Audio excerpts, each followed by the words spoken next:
This was just because I had made it kind of my mission to not get caught. Mm-hmm. You know, I can't be a professional criminal if I get caught. You know, basically went off the grid. Literally completely off the grid on paper. 15 years off paper. I lived here and there, but I mean on paper. Cops would never know where I was. I mean, DHS, whatever. Like I didn't pay taxes for the next 15 years. I didn't. Yeah. I hope I get in trouble for it. You're not going to. I hope not.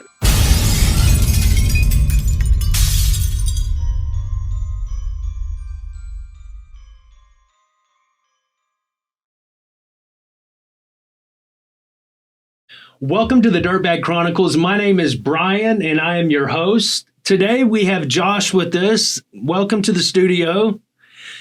Josh has got an amazing story, and the best person to tell that story is Josh himself. So I'm going to go ahead and let you introduce yourself and just kind of tell us a little bit about yourself. Thank you for having me. Do I need to look at the camera here? We have three cameras.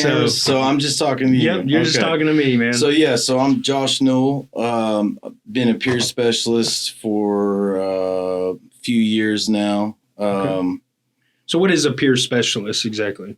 Somebody with lived experience that's basically had training and certified by the state of Arkansas to help people in recovery. You know, we act as an advocate, support, change agent. You know, we resource brokers. That's one of the most important things we are.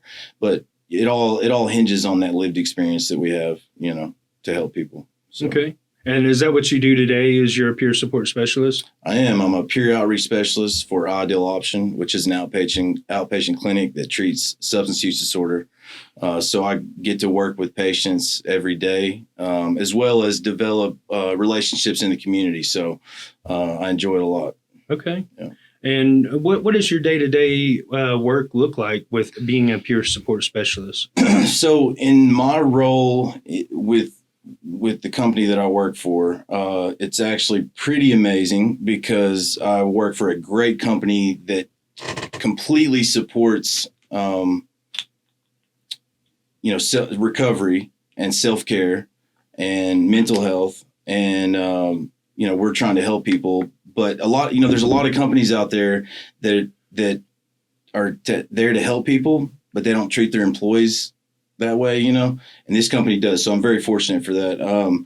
But my role with them is basically to work with the patients we got a clinic in Hot Springs and a clinic in Little Rock and a clinic in Jacksonville. And I work with the providers and the medical assistants in those three clinics and collaborate with them. We also have a nurse care team, and we all collaborate together. And so when a peer specialist, if it's a new appointment, I'll try to be there. I'm not always able to be there, but they can always reach me with the direct room telehealth. But I'm there for them to call. If one of them goes to an appointment and says, hey, I need help with this, provider or them, they can always reach me, you know, but sometimes the provider will reach out and say, hey, I talked to this person. Would you reach out to them? Or they need help with this, or they need help with that.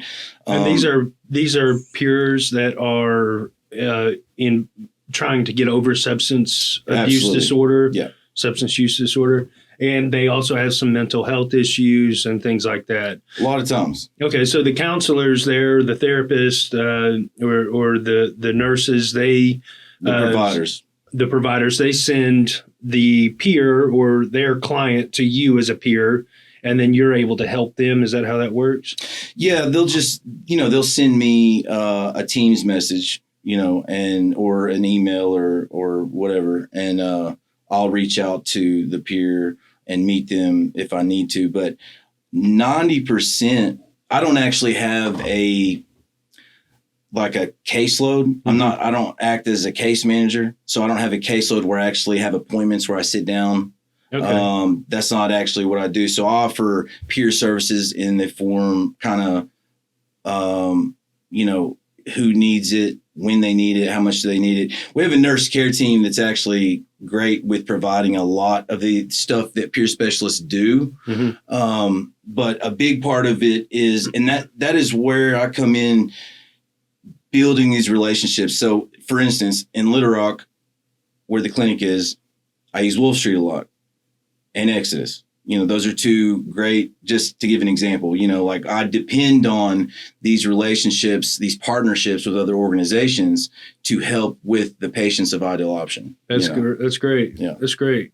So as a peer, though, you have to use your lived experience. So it sounds like you have that lived experience to be able to go in and help people with substance use disorder and mental health issues. I want to kind of just dive into that real quick. When do you think that your substance use disorder started?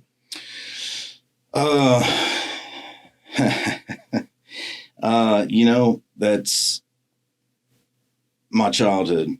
Okay. It goes all the way back. I think underneath everybody's addiction, there's some trauma to some degree. And if the trauma didn't cause the addiction, then the addiction caused some trauma.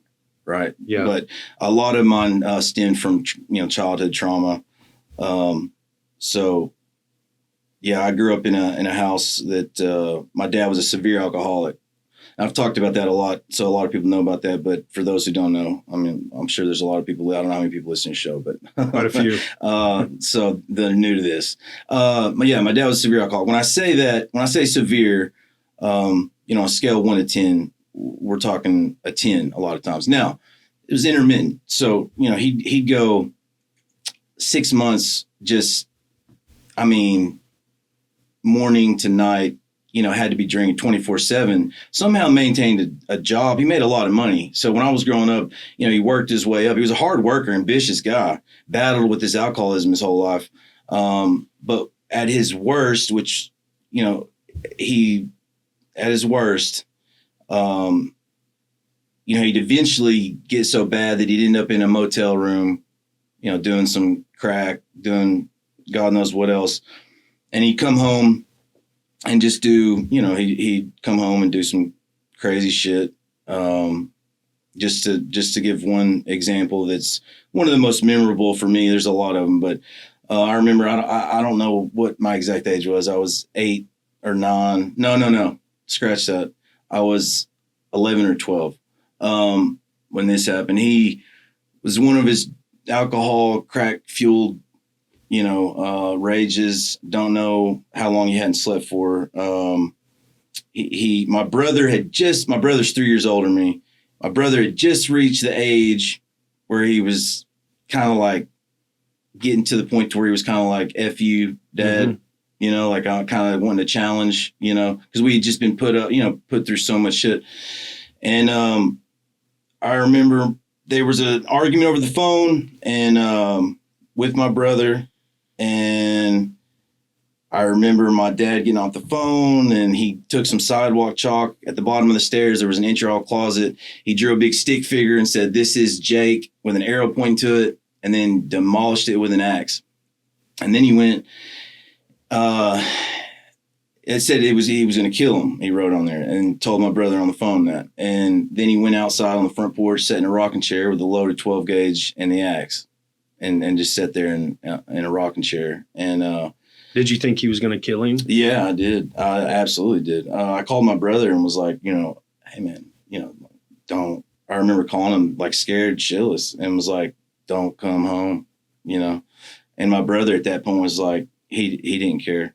He said he was coming home, and so I had to sit upstairs and just listen and. Thinking, this is damn, I didn't know what was going to happen. Your brother was probably one of the most important people in your life too. If your dad was putting you through that, and I'm just making assumptions, correct me if I'm wrong, but if your dad was that bad of an alcoholic, he, I'm sure as a son to a father, you looked up to him. Absolutely. To some degree. Yeah, absolutely. But your brother was probably the one there to comfort. And you probably comforted your brother as well. Is that right? I don't know about that. Okay. Let's put it this way. Our relationship was complicated, right? Okay. So my brother didn't comfort me in any way that I needed. But we'll say this. If anybody ever messed with me, he would fight 20 people on the drop. Without hesitation. And that was just his way of, that was the only way he knew how to show, You know, that love. in fact, Yeah. we did. We've been in many situations like that. So, Yeah. you know, but he didn't come and give me a hug and say, it's okay. Right. Like, you know, Tough love. Yeah. But so where was your mom in all this? yeah, my mom was scared to death all through all those, you know, you never knew, honestly. He'd get out his 44 Magnum, you know, he'd come home and think, you know, he'd have these ideas that she was cheating on him. And, you know, I remember one night he looked in under my sister's bed. He was looking for her boyfriend in the house. And I was younger than the door incident in this one. I was like 8 or 9, I think. And I remember him looking under the bed and pulled out a board game and looked in the Monopoly board game for the boyfriend. Right? And that's when I was like, an 8-year-old's probably like, what the fuck, Dad? Yeah. So, you know, that was, but so she was scared all the time when that was going on. Now, that kind of stuff would go on. He'd chase strangers down the road with 44 Magnum. Sometimes he'd fire it in the house. That was always scary because you'd hear a shot. You didn't know. Did he just, you know? Yeah. You didn't know. Either killed somebody or killed himself. So my mom was always scared. One time we had to flee for our lives pretty much to hide. And that was just a normal thing, you know. But it wasn't always like that. So he might go, you know, he'd bottom out like that, do some crazy shit. And then he'd come full circle and get his shit together. He'd go to detox. He'd go to treatment. He'd come out. He'd be in 12 step, and then he'd be going to church. I mean, I grew up going to church, Southern Baptist, every Sunday. Mm-hmm. It's like, how was that going on and you were going to church? Mm-hmm. Yeah, it's confusing. Yeah. Yeah. But, you know, people in church, they're not always perfect. No. And sadly, that's the perception. You know, I'm a PK, and my grandparents were evangelists for First Assembly of God. So I grew up in the church, and I know all of that. In the Baptist and almost Pentecostal, it's kind of close. You know, they have their rules, but the perception of the leaders in that church or the people in that church are held to such a high standard that's the way that we perceive it as children. It's like, oh no, they're great people. They're perfect people. They don't have anything wrong with them in their life. And I think that's kind of is what ruins the understanding of the church. Yeah. You know, is the perception. Yeah. Is that we perceive it as children as one way. A church is a safe place to be. A church is full of love. A church has got perfect people in it. If they go to church, they must have everything together, be responsible, and that's not always the case, unfortunately.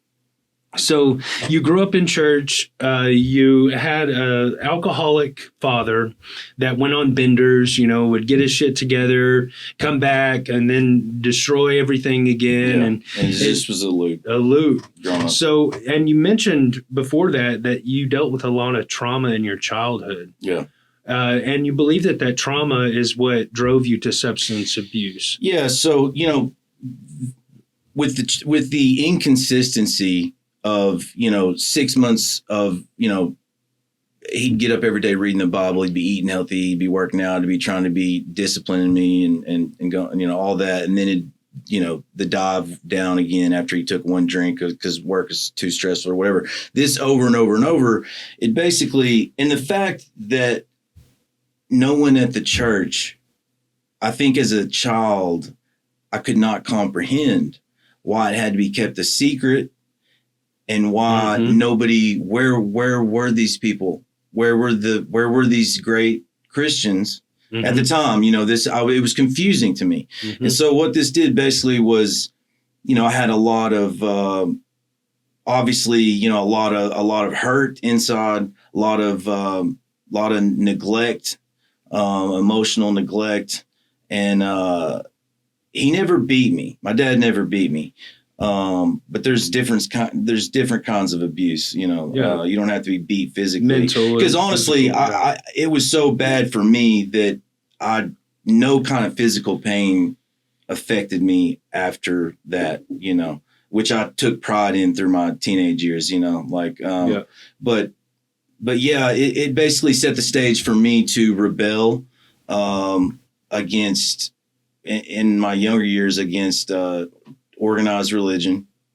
It set the stage for me to really rebel against society in general, anything that was conventional, you know.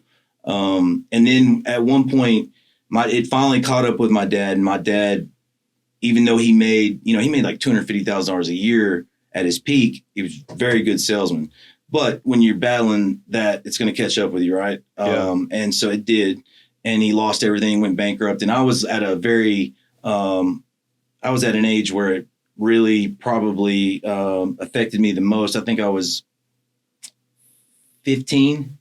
So right at that, age where it's like, you're just a young teenager, just became a teenager. And because of his alcoholism, he lost everything. And I know some people might think like, well, big deal. Like, you don't know, you only know what you know. Yeah. And losing everything is still difficult. But I remember telling myself that day, during that time, that I would never let myself have financial problems. Like, I remember it affected me enough to where like I vowed to not ever have financial problems. And from that day forward, I was always very, very ambitious and didn't care about the law when it came to making money, So I'm going to take that as you made some money some illegal ways. Yeah. That's when I started,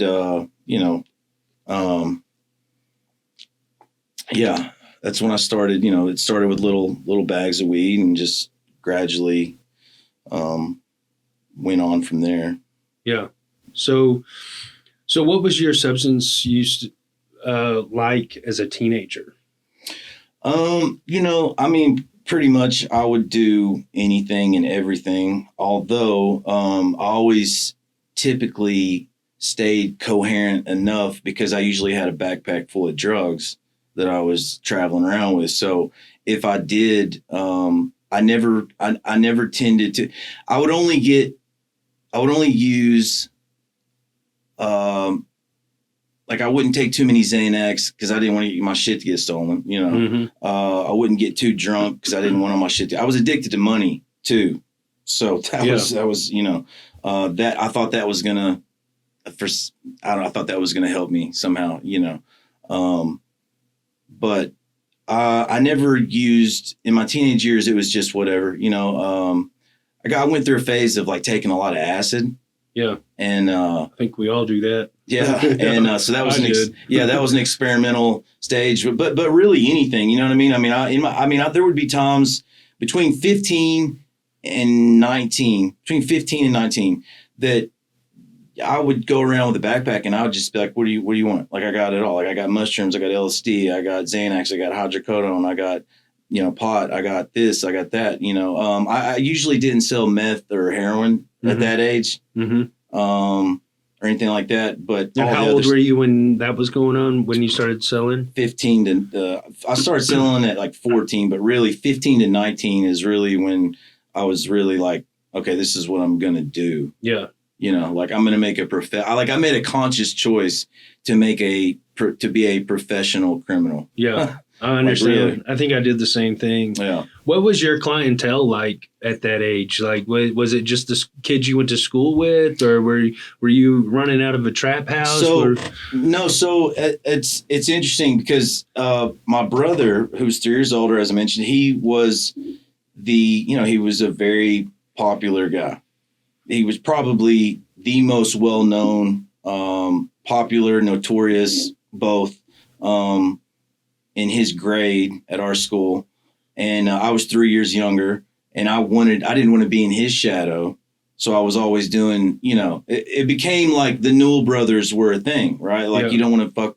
Sorry, I didn't mean to say. You can say whatever you want. Well, you don't want to mess with the Newell brothers because, Jake, my brother was a badass, but really it ended up being like, but the young one's the crazy one. Like, that's what it ended up being, So you got an identity for yourself. Yeah, you created your own identity. I felt like I had to because I didn't want to be in it because he was but I say that to say this, that I used that. So many people knew me in so many different groups that I used that to my advantage, Yeah. So it was easy to, it's always been easy for me to see opportunities. And so, I saw that as an opportunity, like, man, I know everybody knows me. Like, and also I could front things out because I wasn't worried about somebody paying me, or B, if they didn't, I wasn't worried about going and kicking in a door or doing whatever I had to do to get it back. So how did you kick in doors often? Well, I normally didn't have to, but I have. Yeah. Yeah. So how violent do you think you got over that money? Because what I'm hearing is the money was the bigger addiction than at that time. Okay. Yeah, I was using drugs, but at that point, money was probably the biggest addiction during those years. I think a lot of people get that misunderstood too, because the big debate I've seen a lot on my platform, on the Dirtbag Chronicles podcast pages on social media, YouTube, is addiction and disease. Is addiction a choice, or is addiction a disease? And all of this, and everybody. What I see is, oh, well, you can just stop doing drugs. Well, I think what the big confusion is that drugs isn't the addiction. Addiction is the addiction. Addiction is the disease. Drugs is just something that we use so that we can medicate that disease of addiction. That's right. And it sounds like at first your addiction, which is the disease, started with the money, and you got addicted to that chase, that income. Absolutely. And so I definitely want to hit more on how that addiction progressed. Yeah. But what was the biggest amount of money that you think you got as a teenager? Before I got into my 20s? Yeah. Was it just little dime bags and just flipping and flopping? No. By the time before I was 20, I mean, I was already making, let's see. I mean, I had a coffee shop at 19 years old. Okay. I owned it. I owned a rent house at 19 years old. So it was more than time. So you're pushing. Yeah. Yeah. Okay. I took pride in it. Yeah. I thought I was smarter than everybody. I knew I was smart, but I thought I was smarter than everybody. And I always watched growing up. I had an older brother, and so I always watched people, and it made me, even to this day, really good at reading people. I got a good sense for reading people, and every once in a while, even when you think you're good at reading people, you can still misread a situation, and sometimes that can get you into some shit, which has happened. I've had some. I'm trying to think. When I was 19, I think when I was I'm trying to think of the age that I had $50,000 that I was investing in this big opportunity, out in California, because it got legal. I happened to be at this it at the time that, it was legalized in California, but nowhere else. Yeah. This presented an opportunity. Yeah. Yeah. This presented an opportunity. Like, hey, because I could kind of see forward, like, this is going to, in the future, it's going to keep being legalized probably. Yeah. And like, there's a window, and it's a pretty big window right now. Like, let's take advantage of it. And so anyways, but that led me to, trying to get there and being ambitious to some failed attempts. And one of my first ones, I built up a stack up to like, I don't know, 50, 60 grand or so. And I pretty much invested all of it in this gamble. And this guy, he went with it. And, a lot of people would look and say I was dumb. Well, listen, I like to take chances, but also I knew where two of his cars were. So when he didn't come back and he just kind of went off the grid, he had a 350Z and he had a 69 Monte Carlo with like a $15,000 system in it. That was at the place where they put the system in. And I managed to get both vehicles. I got both vehicles in my possession. And so when he found out, it was, he was threatening my life, and I was like, well, bring me my fucking money. That was the thing. never did get the money, so I just sold the vehicles. But that was a normal thing when you, especially from 19 to I think probably mid 20s. Sometimes I took shots and they didn't go well, and I tried to do the best I could to get it back, or sometimes I just had to build it back. And yeah. But anyways, so with that, I want to kind of dive into Dirtbag. Yeah. Okay, so I was a dirtbag. I did some real dirtbag shit. Fucked a lot of people over. That's a whole other episode for me to talk about my dirtbag shit. But this is your episode, and I kind of want to go into some of the dirtbag shit that you pulled in your teenage years, addiction, and then we'll move on to the addiction with the drugs and everything too.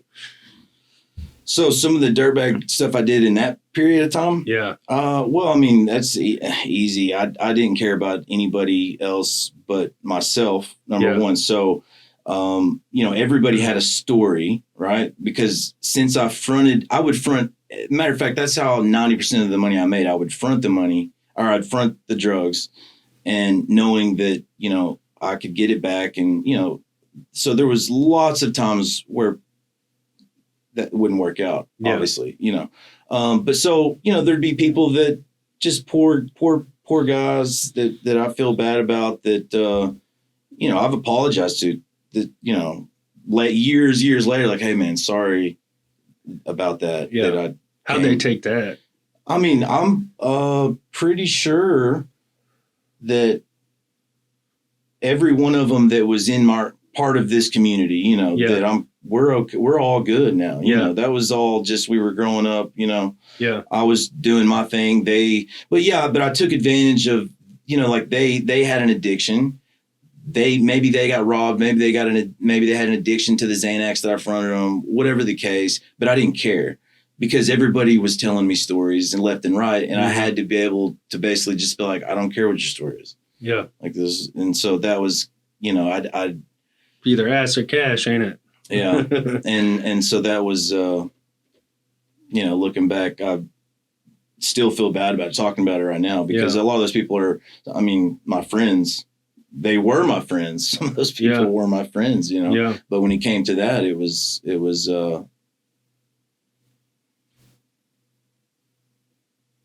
they owed me money. Yeah. So. Yeah. Dirtbag. Yeah. I understand completely. So let's move into your 20s. What were your 20s like after you said 19, you had a coffee shop, a rent house? It looked like, from the sounds of it, it looks like you were on a kind of a financially successful road. Yeah. So what happened? So what happened was Group 6, which was a task force in Saline County. My brother, I don't know if I can say this. We'll just say my brother was involved with some people. And those people were involved with some people, and somewhere in that line of people, there were some pharmacy robbing going on. This was during an age of Arkansas pharmacy robberies. I remember that. Yeah. And this was in the pinnacle of it. And so I was on the end of receiving those in bulk quantities, right? And our house got raided. It was funny because it's not funny, but I told everybody, like, we're being watched. Like, we were at a road and there was people running by. There was cars driving by. We were at a dead end road. There shouldn't have been. Nobody would listen to them. Everybody was telling me, like, you're paranoid. And then there comes that day where there's a big white van coming down the road, and you're like sitting there, and we're all smoking. Me and some buddies were smoking a joint, and I'm like, before you even get finished saying what the, the side doors being slung open while it's around the corner, and just dudes are scattering out so fast. It was like boom. Everyone's down on the ground. There's a guy that came out of the woods, full camouflage, head to toe, face painted, hands painted. The whole thing, sticks coming out of his hat and shit. So that was shut down. Number one, they didn't find anything that day, by the way. So that was a completely wasted 3-month investigation. But that made your butthole pucker a little bit. Yeah, definitely. Well, I believed we were being watched, so I didn't have anything in the house, and my brother just got lucky. because he had a safe that he kept his pills in, and it just happened to be in between. Like it just was bad luck on their part. Like we got lucky. But that was before I was 19. So when I was 19, I was hot again, and it was I made it like basically my life's mission to not get caught. Mm-hmm. Right. The money came second to getting caught. Right. Like I would at that point, you know what I mean? After the first time. So the coffee shop was hot. They were washing the coffee shop, and I kind of caught wind of that. And then then one of the guys that were supplying me with Xanax was like, you know, hey, I got word that, you know, and I kind of got just here and there and put it together. And so I had to, you know, shut everything down. And so when I did that, all my income was I was working, but it wasn't enough to cover everything, you know. So that I ended up selling the coffee shop, and really ended up going. That hit me to the point to where I basically just walked away from all the debt. I ended up having a lot of debt from that point forward, mm-hmm. because most of my income was illegal activity. And so I lost the coffee shop, lost the house. Yeah. And this is because you were scared because of that one raid? This was just because I had made it kind of my mission to not get caught. Mm-hmm. You know, I can't be a professional criminal if I get caught. You know, so I shut it down, and just I lost the coffee shop, lost the house, basically went off the grid, literally completely off the grid on paper, and spent the rest of the next 15 years off paper. So where did you live? What did you do? Well, I just lived here. I lived here and there, but I mean, on paper, you know, okay. No one. Okay, there was no cops trace. would never know where I was. I mean, DHS, whatever. Like I didn't pay taxes for the next 15 years. I didn't. Yeah. You know, I didn't own anything on paper. Always, you know. Right. I hope I don't get in trouble for it. You're not going to. I hope not. If not, we'll get a good fucking lawyer. I promise. And I've heard some way more dirty, grimier shit. Okay. You know, on my last episode, I had a guy that was locked up for 14 years, and he talked about all the shit he did in prison, moving the drugs and getting COs pregnant and all of that. So I think we're gonna be good. Okay. Yeah. Trust me here. I've got an honest face. Okay, so let's talk a little bit about your addiction. Where did that addiction take you? So at that point, after that, my addiction was very, I would say, manageable. I mean, I was basically self-medicating. Okay. Right. Because I had mental health issues that I was not aware of at the time. Mm-hmm. Probably from your childhood trauma. Yeah. All that, Well, and I think just from what I know now, that I probably had a predisposition to that. My brother and sister were lucky enough not to get, you know, that I think I had a little, my dad probably looking back had as well. Yeah. That I've been diagnosed with and stuff. But I didn't know that at the time. So I was self-medicating. So I was always taking Xanax, methadone, you know, drinking, smoking pot, you know, every once in a while I'd smoke some meth. But it was always just a little dabbles, you know, along the way, you know? Yeah. And, that's where I was at with my addiction at that point, because at 19 I had a son. And so right after, you know, I got the coffee shop, I got the house, because I had a son coming. And then I had to shut all that down, and I lost the coffee shop and the house like a year later, pretty quick, you know? And so I just focused on working. And so my addiction, I've always used. So I'm not going to say that it wasn't an addiction, because it was. It wasn't, I I guess what some people call a high functioning addict. Yeah. At the time. Yeah. Which is, me, I'm not a high functioning addict, but I always called myself a high functioning addict while I was in my addiction. You're always a high functioning addict until you're not. Yeah. Ain't that the truth? But so, but yeah, that basically went on for a while until I decided like, okay, coast is clear, like a year or something later, and kind of slowly like crept back into that world. Like, okay, I'm tired of like struggling financially and got back into it. And this time it was different. It's like I had learned a lot, like had 2 close calls, been watched twice, I've been hot twice, rated once, and somehow managed to come out of that unscathed. Mm-hmm. And so I had a lot. When I came back into it, I was even more careful than I was before. Yeah. If I even caught even just the slightest whiff that I thought somebody would roll on me, I wouldn't even mess with them. Yeah. That doesn't mean I didn't get into situations sometimes that were bad decisions, because I still did. For instance, this was one that I always shake my head about. I was early to mid 20s, and my buddy was like, man, I can get these hydros, big ball hydros for X amount of price, whatever. It was a good price. And I was like, no shit. Yeah. Okay. Because people knew I had money at that point. They'd come to me, like my friends would come to me if they came across something. They'd be like, hey, and anyways, this was brought to me and he told me. And when I talked to the guy, something I was like, I don't know, man. I don't know. It sounds kind of weird.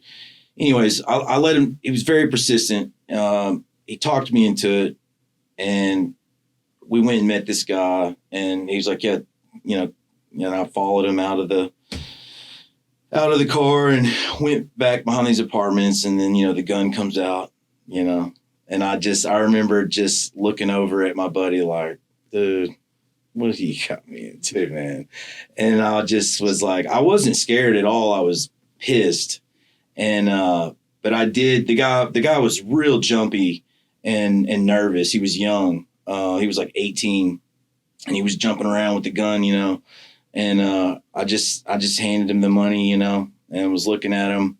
And as soon as he ran around the building, I ran around the other side and jumped in. It was my girlfriend. She had an H3. So the chase was on. So I was chasing him through Little Rock. And I remember taking a turn on a road, and they had turned around at the end of the road, and I see him climbing out of the side of the window. And I was like, oh shit. And that's when gunshots started going off as they were coming full speed at me. So I hit it in reverse and, started going in reverse backwards. And one of them went right through the middle of the windshield. Lucky shot. And, my head, I'm looking back, and it must have whizzed inches by my head, blew out the back windshield. I lost control, went through the front of a house.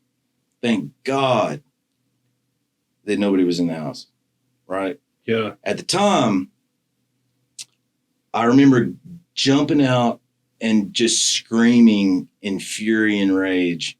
Jumped back in the H3, which the H3, I can tell you from this experience, those things can durable. Because I was dragging bricks down the road. Yeah. I mean, literally, I was still trying to chase the dude, dragging bricks. And there just happened to be a cop or a detective or something on that road, and they pulled me over. I didn't even make it off the end of that road, and all the cops started showing up. And as soon as they pulled up behind me, I remember looking at my friend and I was like, here's the story. And I was like, stick to that, nothing else. And like, we got out, we said our story, and we didn't get any charges. We stuck to that story, and they had been looking at that kid anyways. And so he ended up pleading guilty. So oh, wow. Escaped another one. Yeah. Yeah. So, but that was one of those bad decisions, kind of when you shouldn't, So from that point though forward, I said, all right, any situation that I feel iffy about, I'm talking about anything. I don't care, like that. I tightened up even more, right? Yeah. But still, even then, I was still just using, I think it was more self-medication for my mental health stuff through all that period. I'll tell you when it got bad, was, by the way, eventually I got to where I wanted to be, and I was driving pot from California. That was my goal the whole time, and I finally made it out there and was driving it back, and I was making plenty of money. So money wasn't an issue. The problem was I thought that was going to make me happy. So once I had a lot of money coming in all the time, it didn't change anything. It was never enough. You know what I mean? Yeah. So it was just constantly, just like you said, it was like constantly chasing a high. It was never enough. It didn't matter. But when my girlfriend, the mother of my children, I had a son and a daughter with her. We were going to get married when she got finished with school. I was with her for 12 years. And when she left me, that's what did me in, man. It wasn't so much even her. It was the fact that I thought I had lost, my kids meant everything to me.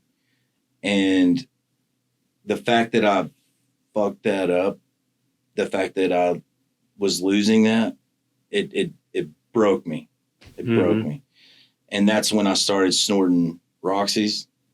And I wasn't doing that before.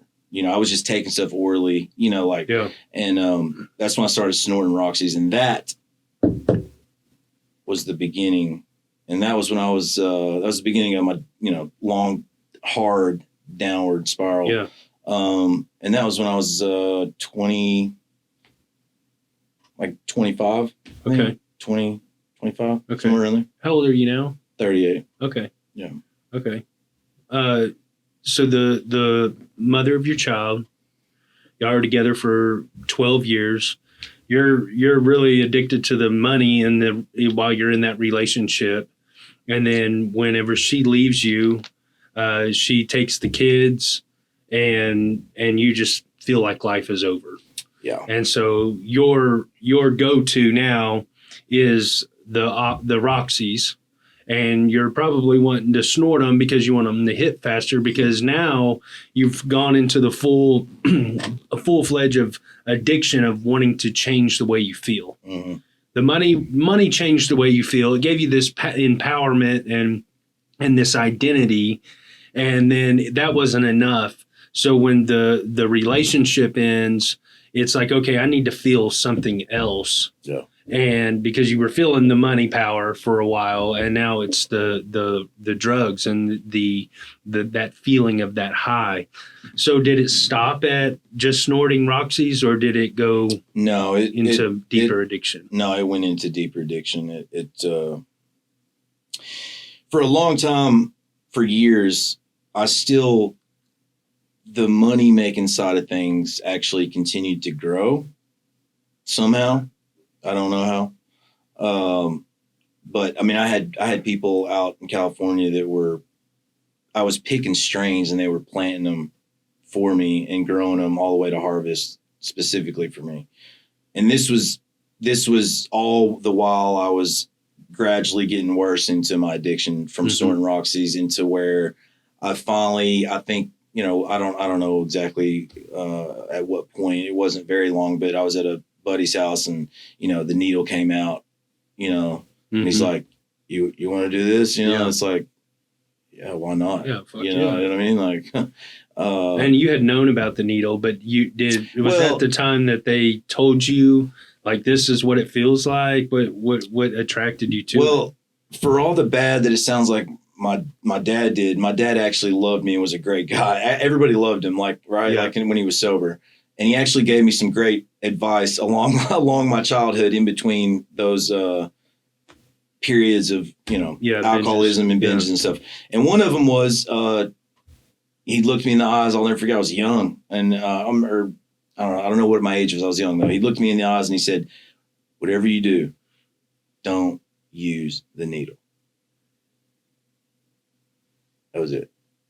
And so for a long time, like I tried to I was like, not going to do that. Yeah. But I think it got to be too much, the pain, where it was just like, I don't even care. Like heartache. You know what I mean? Yeah. And so anyways, when that opportunity came up, it's not like I was seeking it out, but when it was there, I was like, I'd been drinking and whatever. And yeah. So, once you go to the needle, you tend to not go back. No. No. Because then, in my case, it was like, now I'm doing it the professional way. Like I idolized the way of doing a needle and getting high that way. And then like I was a real drug user, and it sounds so stupid, but like that was me romanticizing that lifestyle. Yeah. And, I don't know about you, but I would justify in ways, well, if you do it right, it's cleaner. Yeah. You get the effects, you're getting more out of your money. Yeah. The effect is better. Yeah. It's the purest way to do it. Yeah. All that. So, yeah, eventually. So first it started off with me just shooting up the Roxy's, and, then, whatever else I could get, Dilaudids, and it was always pills. And that went on for a while, and I was always trying to do more, because money wasn't, a lot of people had to steal and shit to do. I was, at that point, money still wasn't an issue for me. I had a shitload of it. When I say a shitload, I just had a safe that was full of money. I remember I always wanted to do more, but those Roxy's, you could only pull up so much. They got thick. Mm-hmm. And like, I remember one time I had, they got harder and harder to find too, at one point. But anyways, I remember one time I went ahead and tried to draw up like more, like, I don't know, like 3. It was something that was way too many. It was too thick. Right. It was so thick that I couldn't, it ruined it. It like the whole thing was ruined. Right. And I remember I cried over, I couldn't get my fix. I just fucked it up. Yeah. I just like, because I wanted more and I didn't have anything else. I won't ever forget that. Like, I remember, like, I was crying over not being able to draw up and you think like, I don't remember exactly, because you think like, well, how come you couldn't dilute it more and then do it? And I'm trying, I don't know if I spilt it in the frustration of it or what happened. I can't remember exactly. I just remember that I tried to draw up too much, and then I still was new to doing it myself. For a while, I was having other people do it, you know? And like, I think there was another time that I had missed like 3 or 4 times in a row. And like, I just was like wanting my fix so bad that I just started crying then too, another time, And anyways, I eventually became a professional at that, finding veins, anyways, that led to me to eventually heroin. It's cheaper. It's easier to find. And it felt better. Mm-hmm. So, then it became the next step, and you could get a lot more in a syringe than you could with the pills. Yeah. And so, that's when it got real dangerous. So what was your family life like then? What was as a father, did you have contact with your children? Yeah, somehow in the midst of this, I still managed to, my son was really good he played baseball and football, and somehow I managed to make it get him to his tournament games. Yeah. I don't know how. Yeah. But I was there. Like, I would have to drop him off a lot of times. Like, I'll be right back, go get warmed up. And I'd have to go and do my thing. Yeah. And then come back. Did you ever feel guilty for doing that? Oh, yeah. Yeah. Was that something that, when you got into recovery, Was that something that you had to come to terms with and something that you had to address, or was that just something that you brushed under and said and accepted it and that was that, or was that an actual issue that you had to face when you got into recovery? Well, I mean, yes. But, I was struggling with addiction, and, you got to give yourself some grace, when you're in recovery. Yeah. My daughter really got the shit into the deal because because of their age of when their mom left, she was younger and didn't understand like my son does. Like my son and me have a great bond to this day, but she's at an age, she's 16 right now, and she's still mad at me, even though I've apologized a million times for just being, not there. Mm-hmm. Which I don't blame her. But I all I can do is be there for her and continue to be there for her and continue to show her that I'm there for her. And, hopefully one day she'll, grow out. She's 16. Yeah. Yeah. So, but with my son, he didn't, he's all right. He's all right. Do your children deal with any disease of addiction or anything like that? Thank God, no. I used my experience, and their mom does too, and I'm glad that don't be like me. Don't like my dad and like me. And I was very open with, which I know a lot of parents, try to shield stuff from the kids, and I just felt like that wasn't the way. I felt like using it and saying, this is what's happened. Mm-hmm. This is real life, and I think in this case, that it's been very effective, for my son, especially. He won't touch anything. He knows, like he don't, you know what I mean? Like just with what I went through, Mm-hmm. because he's so aware of what I went through and all the struggles I've had, and my dad, Mm-hmm. my dad passing away when he was very young, and he knows he knew all that from a very young age. And so he's never had issues. He smokes a little bit sometimes. That's it. Yeah. Which I'm not trying to like say that's okay. I'm just saying. Right. But what works for somebody might not be what works for other people. I just know, I'm just happy that, he's a hardworking kid. He always has been. He works overtime. He works weekends. He works like 2 jobs. You know what I mean? Like, he's 19. He just turned 19. Yeah. He's a good kid. Everybody loves him. You know what I mean? He's very laid back. He's not like me, thank God. He's more like his mom, very laid back, like everybody likes him. He's never going to be the one to rattle people's cages or speak out. Like that's me. Yeah. That's my daughter. But my daughter has more of my personality than she probably realizes. Yeah. So did you ever encounter going to prison or anything with the law after, being raided and skipping out and missing and getting lucky and all that? Did you ever get unfortunate? Yeah. So selling, never got caught. Okay. I remember as I used and as I was still making these runs, I got to where,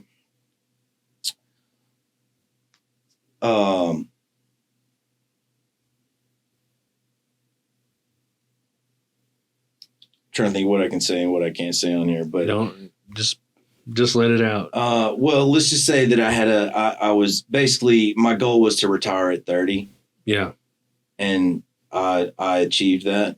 I had a house completely paid for, truck, brand new Toyota Tacoma, completely paid for, all the toys that I wanted, but I had to retire early because, as I went from 25 to 30, I wanted 187 acres I had this spot picked out That's what I was going for. And anyways, the my circle of people that I trusted kept getting smaller and smaller and smaller and smaller till it was like 3 people that I basically dealt with. And one of them, and these 3 people I trusted. These 3 people I trusted, like even if they got popped, I trusted them, And one of them did. And he was going through the bulk of what I was bringing. And it was the feds. It was not, it's rinky dinky shit, And I had, meanwhile, a pod container sitting in my driveway that I had just sent back from California with furniture. I mean, I bought all this fucking furniture to put in it just for that. Now, that's not how I normally did it. I knew that was like a one time, I could do that one time, it was just that particular time that he got popped. And I knew right then and there, like, damn, like all he's got to do is say, but I was like, I don't think he will, that's why I deal with him, like I saw, and he didn't. And then they had him for conspiracy charges, which if means they can hold like 15 to 20 years over your head. Yeah. And that's basically how they kept, they get information, they dangle 15, 20 years, they get information, they keep on going down the line, right? So he basically gave up somebody that wasn't me, just to give him somebody. I don't fault him for that, by the way. You can say dude was a snitch or whatever, but pretty much everybody that was in that line of people that the feds were getting, they all gave him somebody's name, Yeah. So anyways, he's not here with us anymore. He was a good dude. I respected him so much that this is how much I trusted him and respected him, that while he was waiting to go to prison, he was on some sort of deal where he was like on house arrest at home in between waiting or something. I don't know exactly the specifics, but I went out there to talk to him, which is, normally, you're like, you cut that off, right? Yeah. Like, that's how much that I trusted him. And anyways, that was the end of it. Yeah. Once the feds are different than Group 6. That's county task force. Yeah. We're talking about the feds. Yeah. Like, that's when I was like, okay, that one's not going away, So I cut everything off, and I got the house, and was like, I'm done. I got a house, I got my truck, I got toys, I'll just work, and that's it. It's a very tough adjustment, by the way. Yeah. And you're still involved with the addiction part too. Yeah. The heroin. It got worse after that. Okay. Because all of a sudden, how you hear about people when they go into retirement, like they don't because you have you kind of identify with a lot of people with what they do for a living. Yeah. And they retire and they like get depressed and all that. I went into a state of depression after that. Okay. I didn't know what to do with myself. That's kind of like what I did. That was my thing. That was what I did. And it was very hard for me.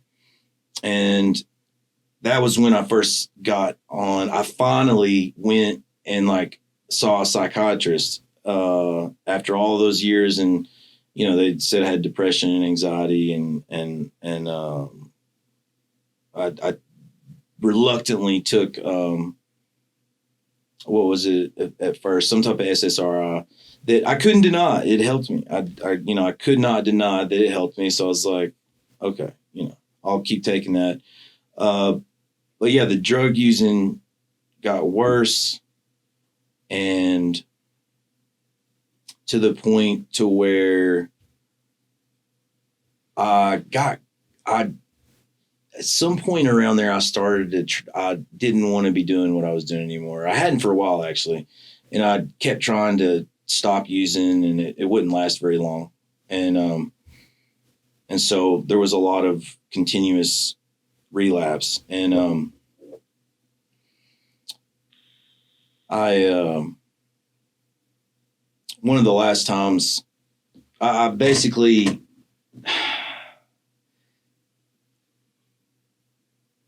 I sold my house to be able to keep using it. Wow. Yeah. That's a lot of money to use. Yeah. That's a lot of money to use. Yeah. Yeah. Man. Yeah. So were your encounters with the police that never took you to prison? Not yet. Okay. Not for that. Okay. So I basically, after I sold the house and I went through all that money, the drugs were so bad at that point. It was just like, it was total darkness is what it felt like at that point. Right. Like no hope. And I was just using, and I remember at some point saying, because everybody thought that I always had money, and no, even after the house, people just were so used to me having, they thought I had plenty of money. You know, I'd be like, no, man, I'm running low on money, man. Like, you know, and they'd be like, yeah, right. You know, like fucking, you always say that, you know, like, no, man, I'm serious. And so I made a conscious decision. I remember, like, I was like, you know what, I'm going to sell all my shit. Everything, and so people will know I got nothing left. And I made a conscious decision. So I did. I sold one thing, my truck, my $3,500 mountain bike, you know, my $3,000 kayak, you know, just down the list, you know, all my toys, sold it all, and you know that lasted for so long until I ran out of shit to sell, and you know, eventually ran out of everything. I had nothing left to sell, and that was it, man. Yeah. That was it. And it got so bad that I remember getting a lot of heroin, injecting a lot at one point, and I don't know if it was an attempt to overdose or what it was, but it was certainly the most by far I'd ever done at once. And I remember feeling like I was fighting for my life that night. And that was at the very end after I'd sold everything. I was in a rent house. I was about to be evicted out of that, you know. And I remember I just was, you know, I was nodding off. I knew I was gonna die. Like, this is it, you know? And I felt like I was fighting for my life. Like, okay, maybe I don't want to die, you know? And I didn't. And I survived that night, luckily. And, you know, used a little bit after that, but I remember that was like the end of it. That little period in that rent house, but right before I got evicted, I remember sitting, and I've talked about this many times because this is a kind of a pivotal point for me, is I was sitting at a table, Dustin Holland and Dylan Holland, two of my buddies, they're brothers, and his wife. And I remember looking at him saying, you guys realize if we keep doing this, that we will die. And they're both dead. They're brothers now, you know. And was that from overdose or? Yeah, they both overdosed. Yeah. And Dustin was a good guy, man. He he was one of them guys that, you know, everybody liked. You know what I mean? He'd walk in the room, light up the room with his smile, you know, one of those people. And that was tough. There's been a lot of losses along the way. Dustin just happens to be one that I used a lot with, you know, that I think brought a lot of joy to a lot of people. That for me personally is one that kind of hits a nerve, you know. Mm-hmm. But that was one of the last times, and then somebody came over and basically helped me. I didn't have any insurance, so I couldn't go to there wasn't peer specialists yet. I didn't know about resources. I called a couple of rehabs. Like, I didn't have insurance. I didn't know about catchment areas and all that shit. I didn't know about any of that. Yeah. So I had somebody come over, a friend that was a girl came over, and like basically like basically like did the whole, guard my phone. People would show up at my door and she'd like run them off, while I was like withdrawn, detoxing. That's a good friend. Yeah. Yeah. Yeah. And then, I went got evicted but I was on my way. I remember I ended up, all I had left was a work truck, old beat up work truck, but I was sleeping. No, I sold that too, actually, later. And so I was actually in the girl who helped me. I was in her vehicle. She had a Tahoe. We were sleeping behind a gas station. So I was homeless, very briefly, but I was homeless, didn't have a place to go. It was winter. It was cold. And I remember we looked at each other and was like, oh, at least we're clean. Yeah. Like, you know what I mean? Yeah. Like, at least we're clean. Like, but yeah, from that point forward, I started to try to get some sort of life back, which is not easy to do, as you know, and anybody that's been through recovery knows.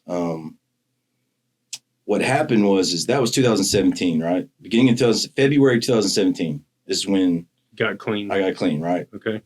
So, but here's what happened is that I'd been covering up all my mental health problems and all the pain and trauma and all that with drugs for years at this point, right? And so since 2012 is when I started heavy, right? So 5 years of like heavy needle use that I'd been blocking out everything. So I hadn't had to deal with all that. So now I had to deal with that. And it was hard to do. Yeah. I mean, I would punch out a windshield, like driving down the road. I'd punch out my own windshield. Like, my anger, it's been a long road overcoming that. Let's just say that, So basically what happened is in 2019, the summer of 2019, so 2 years after I got clean, you think like, oh, you get clean, everything gets better. Well, if you don't deal with the mental health issues, not everybody has to deal with the mental health issues, and that's great, good for them. But there's a lot of people, I think, that are dealing with shit that don't talk about it, even though there are a lot of us out there that are like trying to raise awareness and trying to, talk about the stigma of mental health and all this stuff. I still think that I know, in fact, that it's still stigmatized. I know there's a lot of people out there that are dealing with, whether it be anxiety, depression, or something else, to some degree, that they don't talk about it. Now it's getting talked about more and more. That's good. Yeah. But, man, I didn't have anything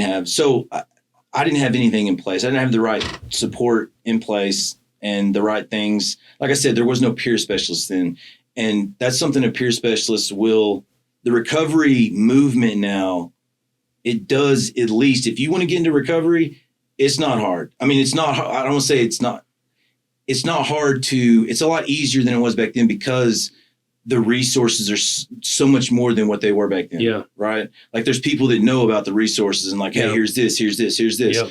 And so I basically in 2019, summer 2019, I had a mental health breakdown, man, like total.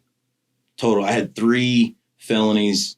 When all that time, like my whole criminal professional career, right? Like without getting in trouble. And then summer 2019 had 3 different felonies in 30-day period at different times, threatening a judge, assault on a police officer, and a domestic battery charge. Which, by the way, for the record, she attacked me. Yeah. Okay. That's the story. It's in the report. She wrote it up.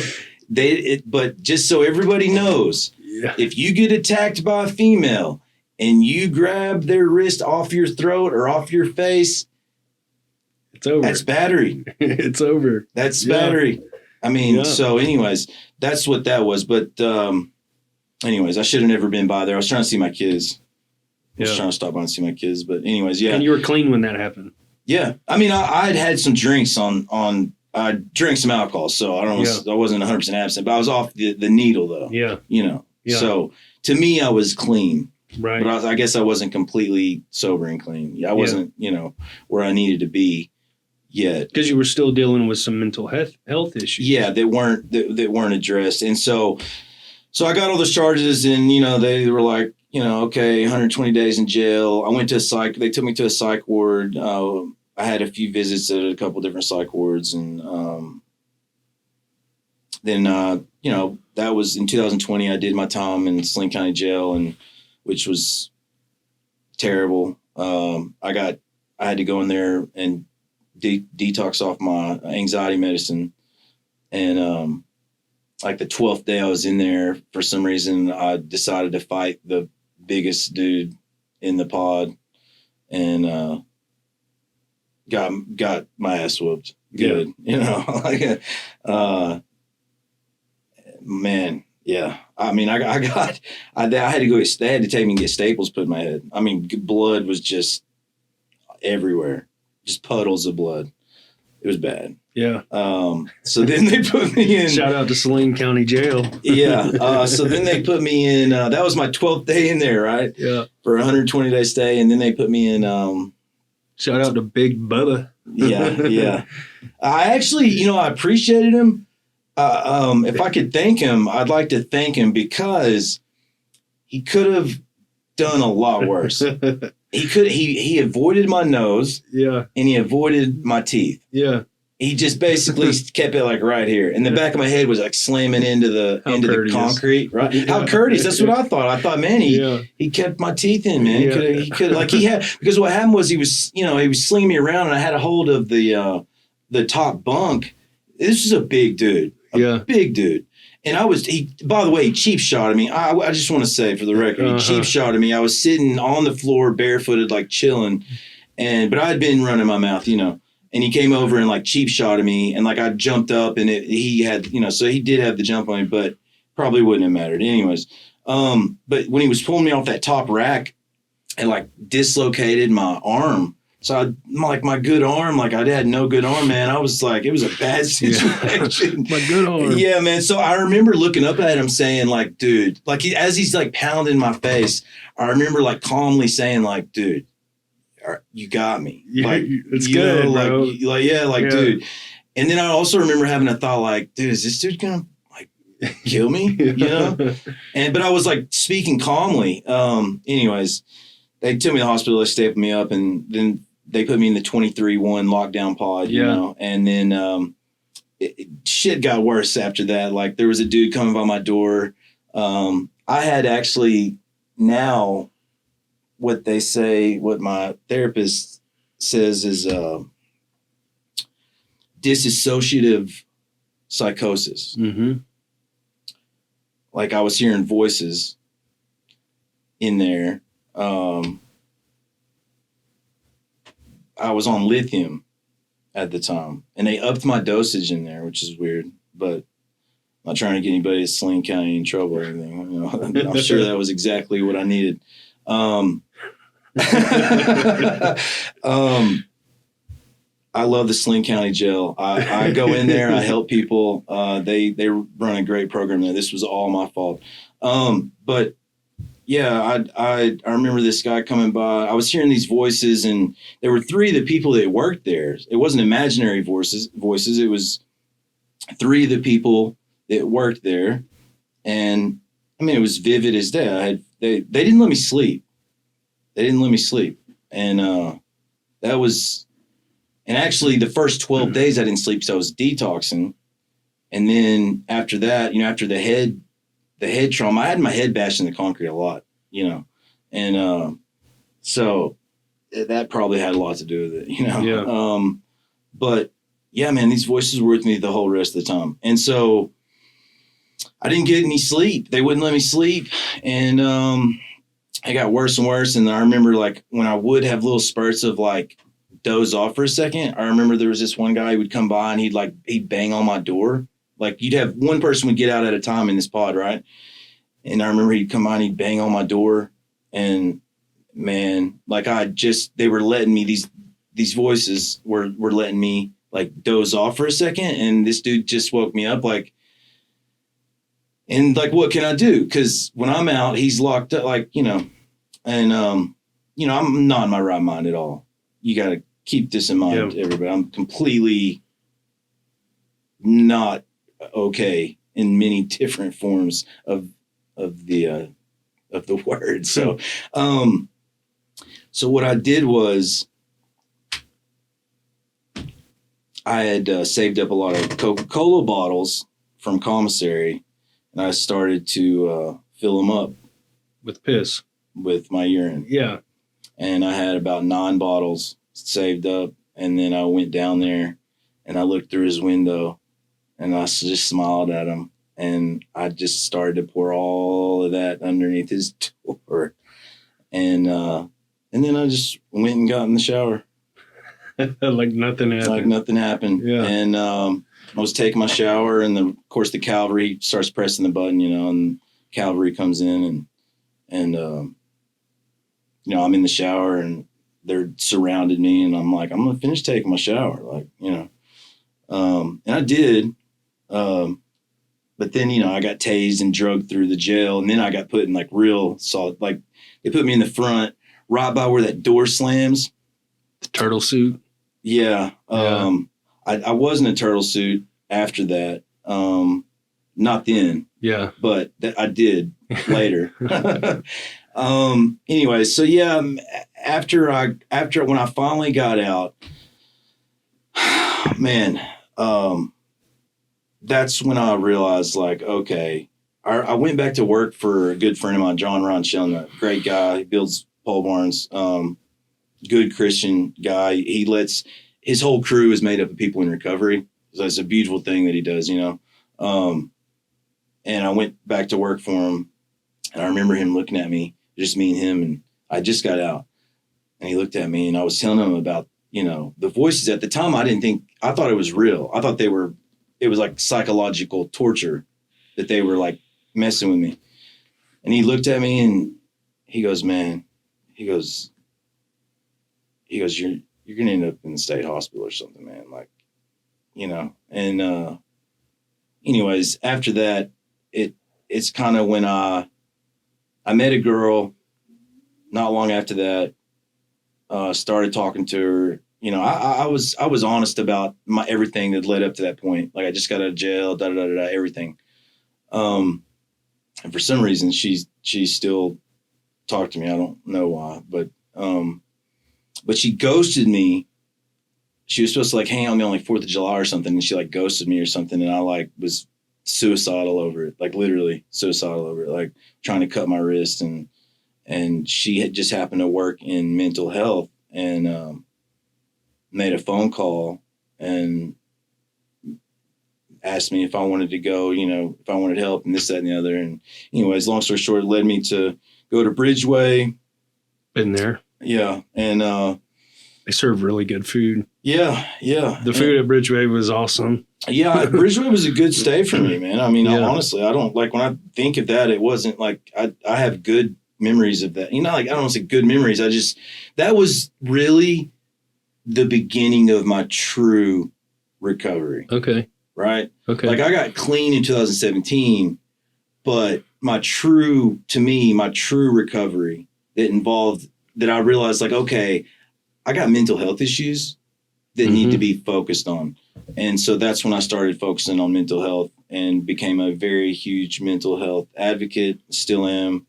I'm on the board in NAMI now. I just became a board member in NAMI, which I'm very excited about. Like, just anything I can do to be closer to mental health. I'm in school to be a social worker for that exact reason. Same thing.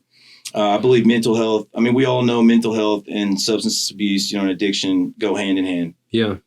And it's something that I strongly believe in. But anyways, that's my lived experience. That's why, though. But so. Yeah, I think that's cool too. There's a huge stigma around mental health. There's a huge stigma around addiction. there's a huge stigma around drug addicts and drug dealers and all of that, the dirtbag lifestyle that comes with that. And I think, just like you were talking about in the jail, and the way that they handled that mental health issue probably wasn't the best way. And when I say the best way, I mean the most productive, the healthiest way to do that. And unfortunately, there's not a lot of programs in the jail that handle mental health. Now, obviously, there's the majority of people that are incarcerated right now, or even then or whenever, there's some underlying mental health issue. There's some underlying addiction issue. And I hope that one day that the institutions can focus more on a pathway for mental health and addiction. I mean, that is really, because if it wasn't all about the money, then I believe that there would be more ways to help mental health and addiction. I'm glad you said that because of my lived experience, because of all that I went through, rehabilitation and diversion and mental health are obviously that's a huge passion of mine. And I've learned now, there are organizations, there are coalitions, there are people that are really shaking things up and working really hard. And sometimes these things take a long time, before you see the common people, see the change. Yeah. But we are heading in that direction. There are people in high places that are fighting for that type of stuff. And that's something that I firmly advocate for and believe in with all of my heart, that mental health should be, not everyone should be thrown in jail. It just makes a lot of people a lot worse. And did you know, by the way, Pulaski County, all the jails are overfilled. Pulaski County is overfilled. Well, when someone gets assessed, if the judge says, okay, we're going to have this guy assessed, right? And then they're assessed and they're approved or however they say to go to the state hospital or whatever. And they got to be on a waiting list or whatever. They go back to wait in Pulaski County Jail, right? Well, at that point, though, they're actually a patient at that point.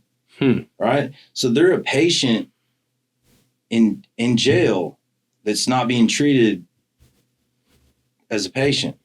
So that's something that NAMI, for instance, that's something that they're working on, that's really legislation cool. To change stuff like that. That's really cool. Yeah. That's really cool.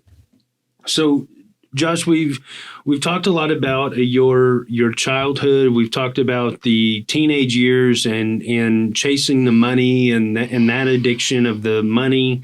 We talked about your active addiction and your children and what that breakup did to you, and that heartbreak just kind of drove you down into the heroin use and the opioids.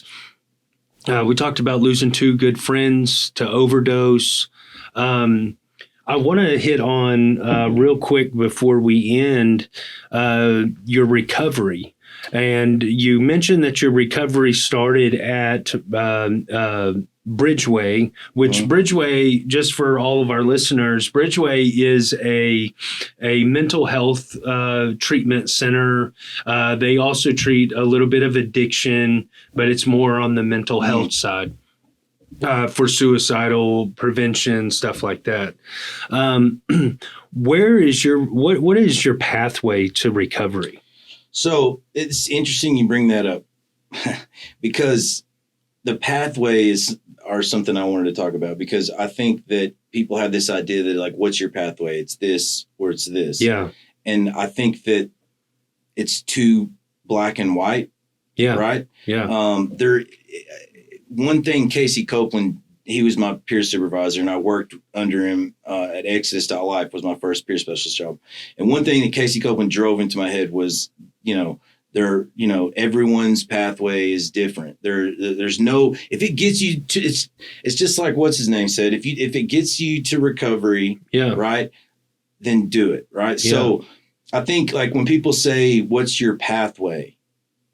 That's a very broad question. Yes. Yeah. Too broad. Yeah. But to put it in a nutshell, I'll just say that I've tried various different things, and therapy, I'll just say that therapy is a huge part of, for me personally, what's gotten me, down the path to recovery. Yeah. So it sounds like what I'm getting from that is more of like a smart recovery pathway for you. I love smart recovery. Yeah, I think I do too. I think there are tools in smart recovery. I'll tell you one of the things that I got to say this is so important, and I want everyone listening to hear this, because recovery is not linear. Mm-hmm. Okay.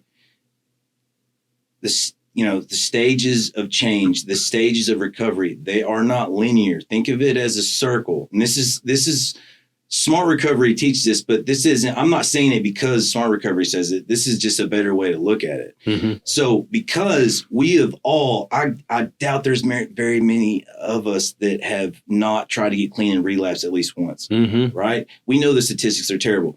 So in these stages of change, in the stages of recovery, if you relapse, it's not like you got to start all the way back over, right? It's a circle. You can enter and exit, you know what I mean? Yeah. You can enter back into whatever stage. Yeah. So I think the all or nothing mentality and the what's your pathway is, I'm not criticizing. I just think that there's like infinite pathways. Yeah, there are. You know what I mean? There are. I was in the advanced peer training this last week, and we covered pathways pretty heavily. And I was very glad that they did, because it helped me understand like my different pathways. Like, I think that there's a stigma around pathways. Yeah. And it's like, I tried the 12-step program and 12-step programs, and I tried religion, and I tried all of this, right? And what I learned was that you can take, which I didn't learn, but this is what I did, is that you can take a little bit from the 12-step program. You can take a little bit from the natural way. You can take a little bit from the religious way. You can take a little bit from every single pathway, smart recovery, therapy, all of these different pathways. And you create your own pathway. Like, my recovery is my recovery, and it's very genuine. Yes. And that's why it fucking worked for me. Yeah. I saw what somebody else was doing. I applied a little bit of that into my pathway. So my pathway is Brian's pathway. It's my personal, it's like I went and got tailored for a suit. That suit's only going to fit me just right. And that's the way that I treat my recovery. Yeah. Is that, a little bit of this, a little bit of that, a little bit of this, and a little bit of that. And now I've got my perfect mixture for what is going to work for me. It's almost like a medicine. A sleeping pill might not work for you. Something else, some other kind of pill might work for you. You know what I'm saying? So we've got to organize our recovery in a way that works and that fits bestly to us. Yeah. You know what I'm saying? And I think it's important that, so if people, the traditional, what I call the traditional, my dad, the traditional pathway, doesn't always work for everybody. And what I always tell people is like, hey, listen, if you've relapsed, especially more than once, like, you can try something else. Yeah. Like, you don't have to keep trying the same thing. That's not the only way. Yeah. And you don't have to force it to work for you either. And people tend to think that, like, just because, now I know there's some stigma within the 12-step if you're on medication-assisted treatment, but there are groups, the MARA groups. Yeah. But you can use medication-assisted treatment and go to church. It's not separate, man. Like, you can go to therapy and go to 12-step and be on medication-assisted treatment. Yeah. Because I did that. Yeah. Now I don't attend the NA anymore. That wasn't very helpful for me personally, simply because I didn't want, my problem wasn't the addiction so much as it was the mental health issues. Yeah. The addiction was like covering up all that shit. Yeah. So anyways, everyone's situation is different. Everyone's situation is different. Yeah. Yeah. So, absolutely. So life is good. Life is balanced. So just to kind of put a bow on that, I once I started focusing on my recovery, really focusing on my recovery, I got back in school, and then I found out about the peer program, and that was huge for my personal recovery, just being involved in that. So I always tell people, like, man, you'd be a great peer specialist, because I think it's a great, when I first heard about it, I thought it was the most amazing thing ever. Yeah, me too. I still do. Me too. So anyways, I had something I was going to say. I'm just not going to say it though. But yeah, and I continued, I think life, one of the ethics for us is to put our personal recovery first, which is great. Yeah. And that's what we should do. Yeah. But what about personal growth? Because I don't know, to me personally, I think growth, like we should always, it's like Bob Dylan said, we should always be in the art of becoming, right? Like we should always be like growing.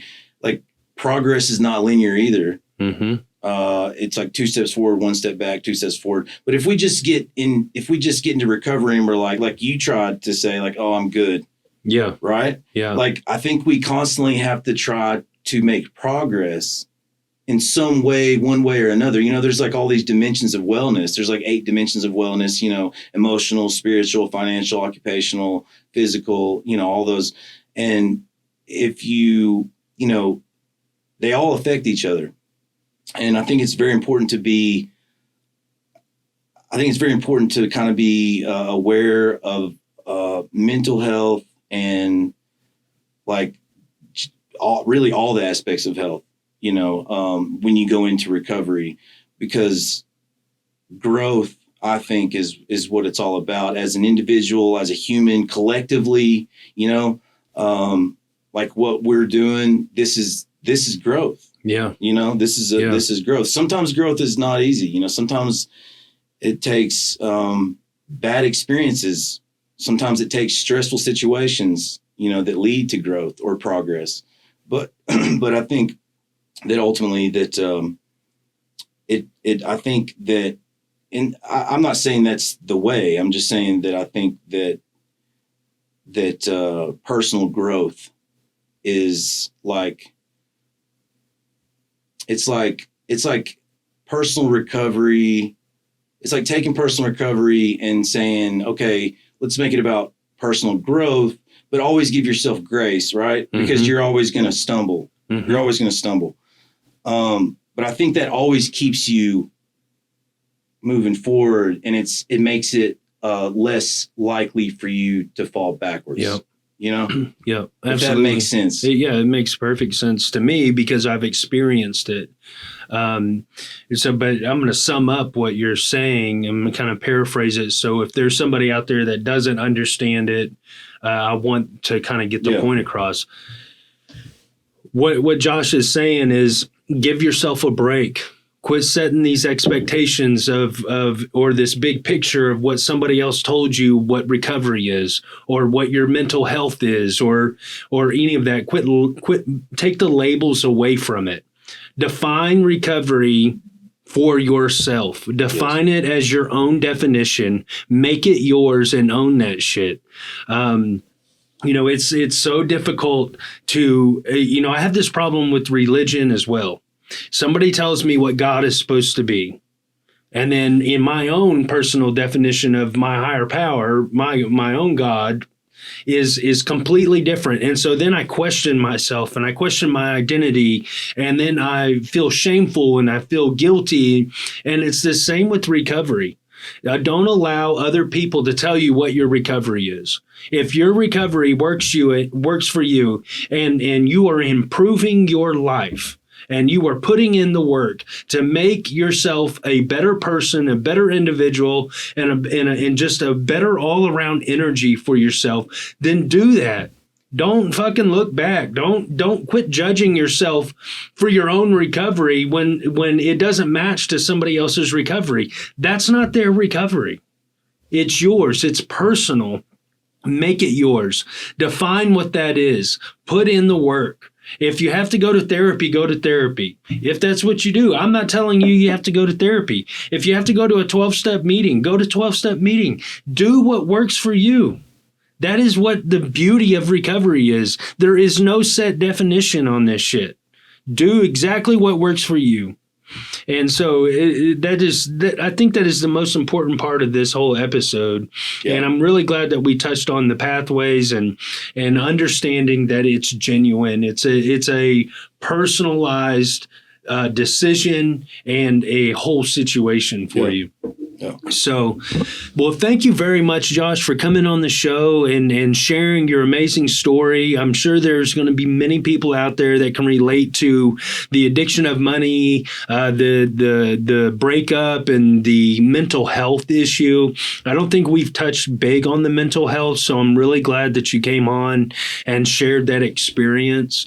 For anybody out there listening, hey, go ahead. By the way, I just want to say real quick, just to finish all that off with a nice, neat little bow. The girl that ghosted me that one time that I was suicidal over, I ended up marrying. Okay. And she's 22 weeks pregnant. That's amazing. I have a little boy on the way. So I'm in school full time. I'm in a BSW program. Yeah. I'm working, have a great job. I'm married, got a son on the way. So, and that all, if you rewind back to where we were earlier, from that point to here, I mean, that's it wasn't easy, but if I can do it, anybody can do it. So yeah, and you gained everything, you lost everything, and you slowly gained yourself back. Yeah, and it's still a work in progress every day. Yeah, every day. Yeah, I mean, I'm still learning to get better with my emotional intelligence and my impulsiveness. And, it's just a constant, but like I said, like you just summed up, the key is, give yourself grace because there is no success without failure. Yeah, absolutely. Anyways, that's great. I just want to finish that. Well, thank you very much, Josh. Thank you very much. Well, this wraps up Season 2, Episode 3 of the Dirtbag Chronicles podcast. I want to thank you for following and liking and commenting on all of our social media. I couldn't be doing this without you guys, so the support is absolutely amazing. Thank you so much, and don't forget to check us out on TikTok, Facebook, YouTube. Please subscribe to the YouTube. We are growing on the YouTube channel. And then you can also catch all of our episodes on Spotify, Apple Podcasts, Google Podcasts, Amazon Music, wherever you listen to a podcast. I'm trying to get that there. So if it's not there, let me know and I'll make sure that it's available. Thank you guys very much and God bless.